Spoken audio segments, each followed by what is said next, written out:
Thank you. Next proponent, please. Mr. Chairman, members of the committee, my name is Tom Daubert, and I'm here on behalf of Patients and Families United.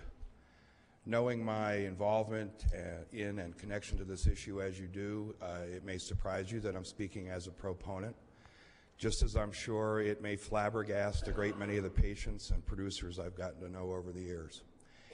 I will explain in a moment why I am testifying as a proponent. But let me start by acknowledging that I do think this bill is horribly flawed, and I hope as you study it and work on it, you'll come to agree and that you'll work on improving it in some important ways. I have no doubt that those who oppose will explain in much greater detail the flaws that I see in this bill, and I'm only going to just touch on a couple of them. I have to tell you, I frankly question whether this bill is going to be workable as constructed. Particularly on the growing and distribution end, I'm not sure that the approach taken in this bill will ensure a reliable, dependable supply of medical-grade cannabis for all the patients this bill would allow to become registered. And there's no question in my mind that the approach outlined in this bill would stifle pretty much all creativity, innovation, and experimentation as regards the development of new, improved, vanguard cannabis-based products for therapy. And I think those are legitimate, important concerns. And I do deeply regret that the legislature has rejected less hastily developed proposals that Mr. Chairman, I object. If Mr. Bolivar wants to testify as an opponent, he can do so.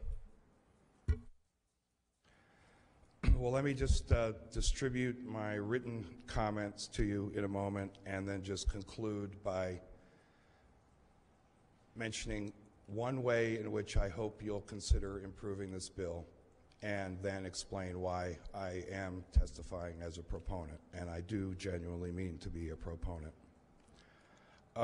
This bill, as written, would close the door to anyone on probation to being a patient without regard to that patient's legitimate need. I hope, because I know a patient who happens to be on probation who's suffering a life-threatening predicament for whom cannabis is really the only livable option. I hope you will find a way when there's medical need and sufficient justification, raise the bar and make the test as strict and rigorous as you want, but please don't close the door to that patient. And so, as I said, I will distribute my written comments, which include a little more detail, but hardly that much, on some of the bill's flaws as I see them. I am supporting this bill because over the years I've gotten to know so many patients with widely differing medical conditions, including chronic pain patients who suffer for very diverse causes. And I've seen myself how thoroughly their lives are improved, how much more productive and comfortable they're able to be with cannabis.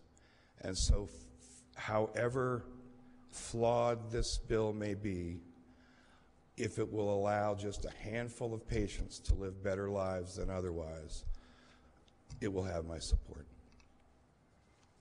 Thank you. Are there further